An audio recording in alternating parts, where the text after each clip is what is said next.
मैं पवन सर आपका हमारे यूट्यूब चैनल विराट एजुकेशन पर स्वागत करता हूं। जैसे कि आपने देखा है कि हमने पीछे जो हमारी जो वीडियो चली हुई है उसमें हमारा पेपर जो पीछे प्रीवियस पेपर हैं उनसे अध्ययन कर रहे हैं हम कि शायद आपके एग्जाम में के लिए आगे भी प्रश्न आ जाए। तो उसी में एक पेपर हुआ था हमारा हरियाणा पटवारी का 2016 में हुआ था, जिसकी डेट थी 15 अप्रैल 2016 को था। उसमें साइंस के जो प्रश्न आए हैं हम उसके बारे में डिस्कशन करेंगे। आशा करता हूँ आपको ये वीडियो पसंद आए। तो पहला पर यह आया था कि कौन सी धातु जल के साथ अभिक्रिया करके हाइड्रोजन उत्पन्न नहीं करती है। तो प्रश्न क्या पूछ रखा है कि जल के साथ अभिक्रिया करके हाइड्रोजन उत्पन्न नहीं करती है, तो वो है भाई हमारी, इसका आंसर बनेगा कैडमियम। कैडमियम ही एक ऐसी धातु है जो हाइड्रोजन के साथ अभिक्रिया कर जल के साथ अभिक्रिया करके हाइड्रोजन उत्पन्न नहीं करती है भाई। तो अब एक देखो, आपसे प्रश्न ये पूछ सकता है कि जल का रासायनिक सूत्र क्या होता है। इसका रासायनिक सूत्र होता है H2O। और भारी जल का होता है, भारी जल का जो हमारा सूत्र होता है वो होता है D2O। इसको बोलते हैं हाइड्रोजन ऑक्साइड और इसको बोलते हैं ड्यूटेरियम ऑक्साइड में। तो इसका जो आंसर था वो कैडमियम था। नेक्स्ट क्वेश्चन देखेंगे। अगला प्रश्न ये था कि कौन से पौधे से हमें कुनेन प्राप्त होती है। कुनेन किसे प्राप्त होती है। पहला ऑप्शन है यूकेलिप्टस, दूसरा है अखरोट, तीसरा है सिनकोना और चौथा है इनमें से कोई नहीं। कुनेन हमें सिनकोना के पेड़ की छाल से प्राप्त होती है भाई, पेड़ की छाल से प्राप्त होती है। ठीक है, अब हम देखेंगे कि एक प्रश्न यहां से ये बन सकता है, जब भी हम पेड़ की छाल उतारते हैं, पेड़ की छाल उतारते हैं तो वो घायल हो जाता है। पेड़ की छाल उतारने के बाद वो घायल हो जाता है। तो एक प्रश्न ये आता है कि घायल कोशिकाओं को भरने वाला हार्मोन कौन सा होता है। वो हार्मोन होता है ट्राउमेटिन। ट्राउमेटिन, जिसकी खोज 1962 में बर्ग नामक वैज्ञानिक ने की थी। ठीक है, बर्ग ने इसकी खोज की थी। तो इस प्रश्न से आगे सिनकोना किसके साथ कहाँ से प्राप्त होता है, तो भाई हमें पेड़ की छाल से प्राप्त होता है। छाल उतारते हैं तो घायल हो जाता है। प्रश्न ये भी आ सकता है कि घायल कोशिकाओं को भरने वाला हार्मोन कौन सा होता है, ट्राउमेटिन, जिसकी खोज 1962 में बर्ग नामक वैज्ञानिक ने की थी भाई। ठीक है, अगला प्रश्न देखते हैं। अगला क्वेश्चन था कि मानव शरीर का सबसे कठोर भाग कौन सा होता है। तो इसने ऑप्शन दिए थे अस्थि, डेंटाइन, नाखून और इनेमल। ब्रैकेट में दे दिया उसने दांत। तो हमें पता होता है कि मानव शरीर का सबसे कठोर भाग दांत का इनेमल होता है, दांत का इनेमल होता है। और एक बात और हमेशा ध्यान रखना भाई, डेंटाइन भी दांत का ही भाग होता है, ये भी दांत का भाग होता है। ठीक है, जो डेंटाइन होता है वो कैल्शियम एपेटाइट का बना होता है, एपेटाइट का बना होता है। जबकि जो दांत का इनेमल है वो कैल्शियम फास्फेट का बना होता है, फास्फेट का बना होता है। आपने देखा हुई दांत की संरचना कुछ ऐसी होती है, दांत की संरचना कुछ ऐसी होती है। जो ये भाग होता है ये होता है इनेमल, और ये जो भाग होता है ये होता है डेंटाइन। ठीक है, एक क्वेश्चन में ये भी प्रश्न पुट हुआ था एक पेपर में कि जीवन काल में, पूरे जीवन काल में मनुष्य में कितने दांत आते हैं। तो उसका आंसर बनेगा 52 भाई। ठीक है, इसमें 32 तो होते हैं और 20 दूध के दांत होते हैं, दूध के दांत होते हैं। ठीक है, एक बार ये प्रश्न भी पूछा हुआ था कि दांतों का अध्ययन क्या कहलाता है। दांतों का अध्ययन क्या कहलाता है, वो कहलाता है ओडोंटोलॉजी। ओडोंटोलॉजी। तो इस प्रश्न से हमें इतने प्रश्नों का ज्ञान है। अगला प्रश्न है कि सूखी बर्फ होती है। उसने ऑप्शन दिए कभी नहीं पिघलने वाली बर्फ, जमा हुआ भारी पानी, ठोस नाइट्रोजन और ठोस कार्बन डाइऑक्साइड। तो आपने पढ़ा होगा कि जो सूखी बर्फ होती है वो हमेशा ही ठोस कार्बन डाइऑक्साइड की होती है। ठीक है, ठोस कार्बन डाइऑक्साइड का फॉर्मूला होता है CO2। ठीक है, और एक बात और ध्यान रखना भाई, जो कार्बन डाइऑक्साइड होता है वो एक अम्लीय बेस होता है। ठीक है, अम्लीय बेस होता है। तो ये भी आ सकता है कि शुष्क बर्फ भी या तो सूखी बर्फ दे दे या शुष्क बर्फ भी दे दे, तो उसका आंसर कार्बन डाइऑक्साइड है। कार्बन डाइऑक्साइड किस प्रकार का है? अम्ल है, अक्षार है या न्यूट्रल है? तो अम्लीय है। तो अगला प्रश्न देखते हैं। अगला प्रश्न आया था कि किस द्रव का घनत्व सबसे कम होता है? ऑप्शन दिए भाई स्वच्छ जल, नमकीन जल, पेट्रोल और मरकरी भाई। तो इसका जो आंसर बनेगा वो होता है भाई पेट्रोल होता है। ठीक है, कि जो स्वच्छ जल होता है ना, इसका जो घनत्व होता है वो 73 डाइन पर सेंटीमीटर होता है भाई, 73 डाइन पर सेंटीमीटर होता है। नमकीन जल का होता है 72 डाइन। ठीक है, और जबकि पेट्रोल का होता है 58 डाइन पर सेंटीमीटर होता है। ठीक है, और जो मरकरी का होता है वो 61 डाइन पर मीटर होता है। तो इसीलिए भाई इसका जो आंसर बना वो बना पेट्रोल का भाई। ठीक है, अब ये कह देता है कि स्वच्छ जल, सबसे स्वच्छ जल कहाँ से प्राप्त होता है? वर्षा के जल को हम सबसे स्वच्छ जल मानते हैं भाई। वर्षा के जल को हमें सबसे स्वच्छ जल मानते हैं, जिसका पीएच वैल्यू 5.6 होता है भाई। ठीक है, अगर शुद्ध जल की कह दे तो शुद्ध जल का पीएच वैल्यू 7 होता है, लेकिन स्वच्छ जल की बात आई तो वर्षा का जल होता है। अब आपसे एक प्रश्न और पूछ सकता है कि वर्षा को मापने वाला यंत्र कौन सा होता है? वर्षा को मापने वाला यंत्र होता है रेन गेज भाई, रेन गेज। अब एक प्रश्न ये भी आता है कि रेन गेज का एसआई यूनिट में किस में देगा? वो एमएम में देगा भाई, मिलीमीटर में देगा।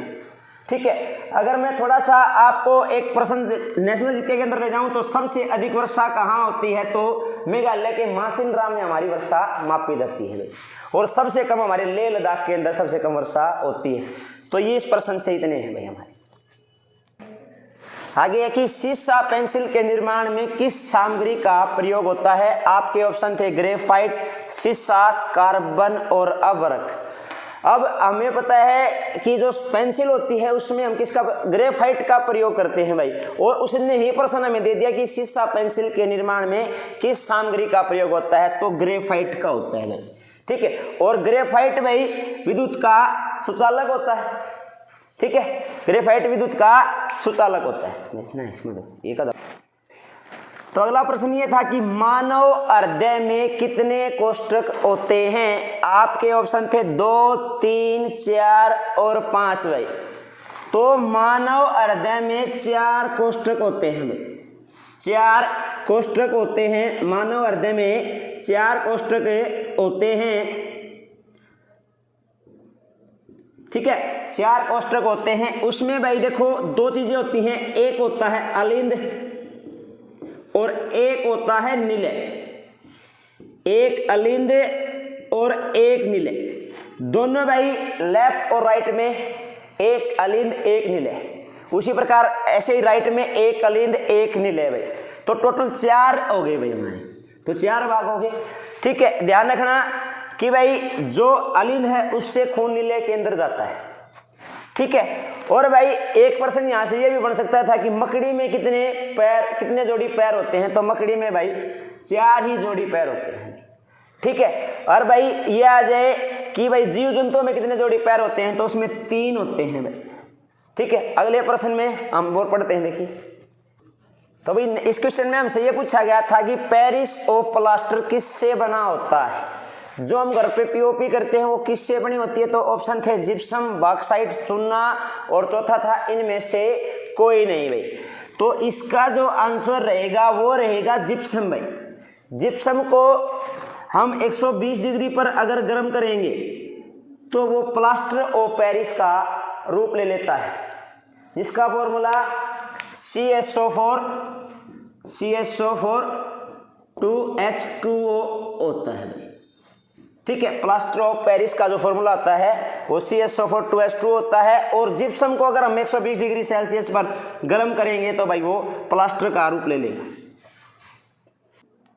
अगला प्रश्न है कि एक सूची छिद्र कैमरा द्वारा बनाया गया प्रतिबिंब होता है। ऑप्शन दिए थे वास्तविक एवं सीधा, आभासी सीधा, वास्तविक उल्टा, आभासी उल्टा। जो छिद्र कैमरा होता है उस पर बना प्रतिबिंब हमेशा ही भाई वास्तविक और उल्टा होता है। ठीक है, अब ये कह देता है कि अगर वो प्रश्न पूछे कि प्रतिबिंब कहाँ पर बनता है? तो प्रतिबिंब जो हमेशा मानो कि आँख के रेटिना भाग पर बनता है, रेटिना पर बनता है, या तो वो रेटिना के आगे बनता है या रेटिना के पीछे बनता है, पीछे बनता है। और इसी हिसाब से भाई हमें निकट दृष्टि और दूरदृष्टि रोग किया जाता है। तो प्रतिबिंब कहाँ बनता है? रेटिना पर। और वास्तविक छिद्र और हमेशा छिद्र पर बना कैमरा कैसा होता है भाई? वो होता है वास्तविक और उल्टा। यह है कि आशय गैस का नाम दिया गया है, यानी आसाने वाली गैस का नाम दिया गया है। आपके ऑप्शन थे nitrous oxide, nitric oxide, nitrogen trioxide और नाइट्रोजन डाइऑक्साइड भाई। तो इसका आंसर रहेगा नाइट्रस ऑक्साइड भाई। और एक पेपर में पूछा गया था कि आसाने वाली गैस का रासायनिक फॉर्मूला क्या होता है? वो होता है N2O, नाइट्रोजन ऑक्साइड भाई, यानी नाइट्रोजन के 2 अणु और ऑक्सीजन का 1 अणु मिलकर भाई नाइट्रस ऑक्साइड बनती है, इसीलिए इसको आशय गैस कहते हैं भाई। ठीक है, अगला प्रश्न देखते हैं। अगला प्रश्न ये पूछा गया था कि पौधे के किस भाग से हल्दी प्राप्त होती है? तो पौधे के किस भाग से हल्दी प्राप्त होती है भाई? पौधे के हमें तने भाग से भाई हल्दी प्राप्त होती है। ठीक है, तो अब एक प्रश्न ये देखा जाए कि प्रश्न ये भी हो सकता है कि हल्दी में पीला रंग किसके कारण होता है? हल्दी में पीला रंग किसके कारण होता है? वो होता है क्रुकुमीन के कारण भाई। क्रुकुमीन एक हमारा वर्णिक लवक होता है जिसके कारण हल्दी का रंग पीला होता है। अब एक प्रश्न ये भी आ सकता है कि आतिशबाजी में पीला रंग किसके कारण होता है? तो पीला रंग भाई सोडियम के कारण होता है। ठीक है, फिर पूछने वाला तो एक प्रश्न ये भी पूछ सकता है कि सरसों के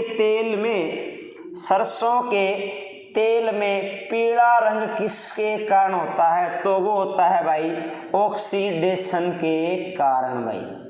ठीक है, अब देखो ये कह देता है कि फलों का अध्ययन क्या कहलाता है? अगर प्रश्न आ जाए तो फलों का अध्ययन भाई पोमोकल्चर कहलाता है। ठीक है, और पुष्पों का अध्ययन भाई एंथोलॉजी कहलाता है। ठीक है, और भाई रही गई तो एक बात आपसे ये प्रश्न भी पूछ सकता है कि देखो कि तने वाली फसलें और कौन सी हैं? तो हमारी एक फिल्म आई थी जिसका नाम था हद कर दी आपने। ठीक है, तो हल्दी, दाल, केसर, अदरक, आलू और प्याज, ये सारी चीजें हमें तने से प्राप्त होती हैं। तो इस प्रश्न में हमें इतने प्रश्न जानने को मिले। अगला प्रश्न ये था कि कार्बन मोनोऑक्साइड एक ज्वलनशील गैस है, तो उसने पूछ लिया कि निम्नलिखित में से और कौन सी गैस ज्वलनशील है, और उसने ऑप्शन दे दिए हीलियम, नाइट्रोजन, ऑक्सीजन और हाइड्रोजन भाई। ठीक है, हमें एक बात पता होती है कि कोई भी चीज जलाने के लिए हमें ऑक्सीजन की आवश्यकता होती है। ठीक है, तो इसमें ऑक्सीजन तो ऑप्शन गया, लेकिन इसमें ये पूछा है कि और कौन सी ज्वलनशील गैस है, तो उसका आएगा हाइड्रोजन भाई। हाइड्रोजन सबसे अधिक ज्वलनशील गैस है। तो अब देखिए हम इनके बारे में 2-4 बातें और जानते हैं। हीलियम भाई, हीलियम को दूसरी जीवन रक्षक गैस भी कहते हैं भाई। ऑक्सीजन के बाद अगर कोई दूसरी जीवन रक्षक गैस है तो वो हमारी हीलियम है। ठीक है, नाइट्रोजन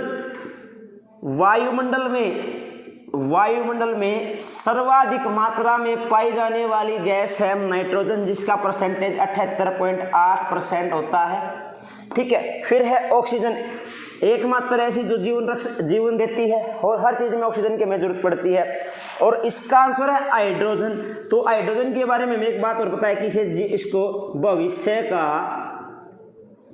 ईंधन भी कहा जाता है। तो देखते हैं अगले क्वेश्चन में क्या है।